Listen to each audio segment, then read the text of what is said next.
हमारे साथ अब जुड़ गई है शाजिया इल्मी, प्रवक्ता भारतीय जनता पार्टी की। कांग्रेस पार्टी से अजय उपाध्याय जी हमारे साथ जुड़ गए हैं। आदिल हसन AIMIM के प्रवक्ता भी हमारे साथ हैं और श्रीराज नायर, प्रवक्ता विश्व हिंदू परिषद के। शाजिया इल्मी, बहुत लंबी बात की हमने अज़हुद्दीन ओवैसी साहब से। उन्होंने तो साफ कह दिया है कि ये सब कमेटी सब बहाना है। एक तो आप हिंदुओं को घुसा देंगे वक्फ बोर्ड में और फिर तिरुपति में कहेंगे कि गैर हिंदू नहीं पूजा कर सकते। क्यों ये दोगलापन, क्यों? देखिए, सबसे पहले तो मैं आपको बता दूं कि बहुत सारी ऐसी बातें ओवैसी जी ने कही हैं, काश में रुक जाते तो मैं उनसे पूछती। अगर सर्वे कमिश्नर को हटाकर कलेक्टर को बनाया गया है तो इसमें क्या हर्ज है? कलेक्टर ऑफिसर ऑफ लॉ नहीं होता? क्या हमारा देश शरिया से चलता है? ये ओवैसी जी भी जानते हैं कि वो रूल ऑफ लॉ से चलता है। तो अगर कलेक्टर हर एक चीज के हर एक जमीन में जब देखता है और उसमें बाकायदा ऑफिशियल ऑफिसर की तरह, मतलब ऑफिसर ऑफ लॉ की तरह जांच पड़ताल करता है, तो उसमें क्यों उनको इतनी तकलीफ है? क्या आप जानती हैं कि महाराष्ट्र और गुजरात वक्फ बोर्ड की प्रॉपर्टीज में सर्वे कमिश्नर ने कुछ काम ही नहीं किया है? सर्वे कमिश्नर का काम है कि वो बाकायदा सर्वे कर मेजर कर पूरी तरह से रिकमेंडेशंस पेश करता और कहता ये जमीन कम है, ज्यादा है, इसमें गलती है, ये नोटिफाइड नहीं है, ये रजिस्टर्ड नहीं है, ये डिस्प्यूटेड है। आज तक कभी ऐसा हुआ? तो वो सर्वे कमिश्नर के लिए बड़ा बोल रहे हैं, लेकिन उनको बड़ी तकलीफ हो रही है कलेक्टर से।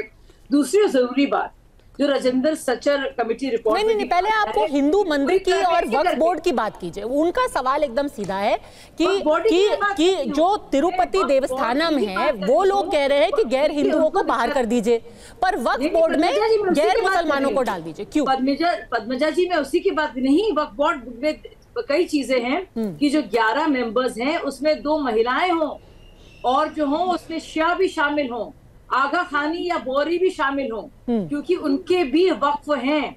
आप सिर्फ और सिर्फ एक तबके की तरफ या एक फिरके की तरफ आप बायस नहीं हो सकते।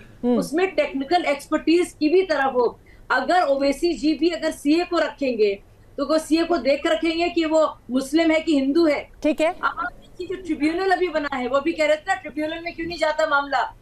देखिए, सिर्फ ऐसे ही एक खास तौर से प्रावधान सिर्फ और सिर्फ वक्फ बोर्ड वालों को दिया गया है कि ट्रिब्यूनल का जो फैसला है वो आखिरी फैसला होगा।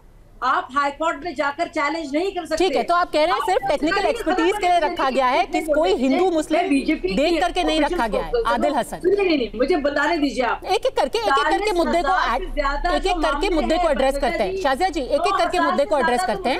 अभी तिरुपति बनाम वक्फ बोर्ड की बात हो रही है, तो ये साफ किया है शाजिया इल्मी ने कि ये सिर्फ टेक्निकल एक्सपर्टीज की बात है और डाइवर्सिटी की बात है, रिफॉर्म की बात है। आदिल हसन, मैम, शाजिया इल्मी मोहतरमा को जानकारी थोड़ा अभाव है। जब बार बार ये बात कहा जाए, जब आपका 4 धाम श्री गुरुद्वारा प्रबंधक कमेटी हो या बोध गया का ट्रस्ट हो, उसमें बोध गया ट्रस्ट में कोई मुस्लिम कलेक्टर हो वो भी मेंबर नहीं रह सकता। अगर गया का कलेक्टर है वो भी नहीं रह सकता है।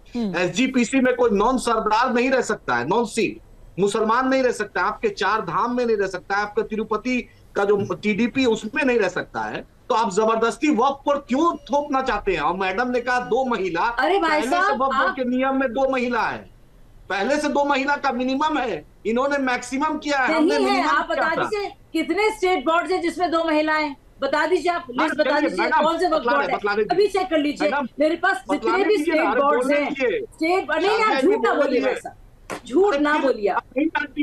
आप झूठ बोल दिए चैनल पर। रजिया सुल्ताना अगर हम कह रहे हैं तो मेंबर है। एक एक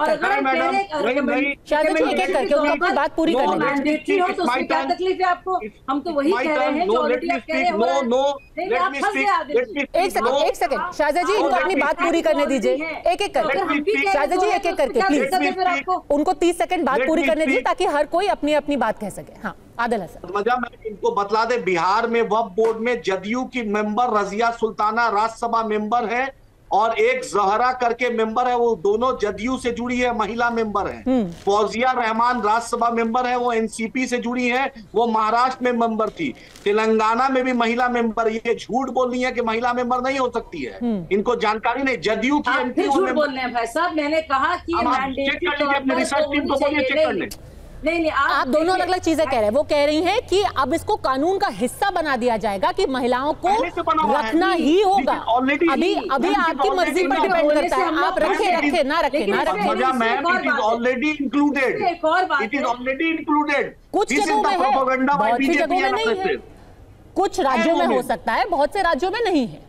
मैम सुनिए, उसमें इलेक्शन होता है, उसमें एमपी का, एमएलए का और जो वक्फ बोर्ड का मुतवल्ली होता है और बार काउंसिल का जो मेंबर होता है, मैम उस कैटेगरी में इलेक्शन होता है और सरकार, गवर्नमेंट इस स्टेट की नॉमिनेट करती है, जिसके बाद जो मुतवल्ली होते हैं उसके कोटा से एक आएगा, एक इंटेलेक्चुअल कोटा से आते हैं, एक एमपी कोटा से आते हैं, एक एमएलए कोटा से आते हैं। ये सिस्टम बना है मैम, कोई ये फोर्स नहीं है कि पहले से महिला रहती है। ये आरएसएस का मेरे पास दो भाई साहब, आपने बोल लिया, आपने मुझसे ज्यादा बोला। आदिल भाई, आपने मुझसे ज्यादा बोला। सबसे पहले तो मैं आदिल भाई से कहूंगी, आदिल भाई अस्सलाम वालेकुम, मेरी बात को सुन लीजिए आप प्लीज, खुदा के वास्ते। सबसे पहले तो जो बार बार जो हवाला ओवैसी जी कह रहे थे, ये मुसलमानों की जादीद है और मुसलमानों की जो है संपत्ति है और ये अल्लाह के नाम पर है। सुन लीजिए, ऐसे बहुत सारे मुस्लिम देश हैं, चाहे वो इजिप्ट हो, आप इजिप्ट को मुस्लिम देश मानते हैं? नहीं मानते। सूडान को मानते हैं? नहीं मानते। लिबिया को मानते हैं? नहीं मानते। जॉर्डन को मानते हैं? नहीं मानते। सीरिया को मानते हैं? नहीं मानते। तो ये सारे मुसलमान देश है। टर्की में ऐसा कोई वक्फ बोर्ड का प्रावधान नहीं है। तो सबसे पहले जो आप बार बार कह रहे हैं कि बहुत ही जरूरी कोई चीज जो इस्लाम का बहुत ही एक जरूरी हिस्सा हो वो छीना जा रहा है, तो प्लीज इसे खुदा के वास्ते ऐसा ना बनाइए, क्योंकि ये सच नहीं है। बहुत सारे मुस्लिम देश ऐसे हैं जहाँ पे वक्फ नहीं है, ना ही इस तरह के कोई बोर्ड्स एग्जिस्ट करते हैं। तो खुदा के वास्ते सच बोलिए आप और गलत ना बोलिए।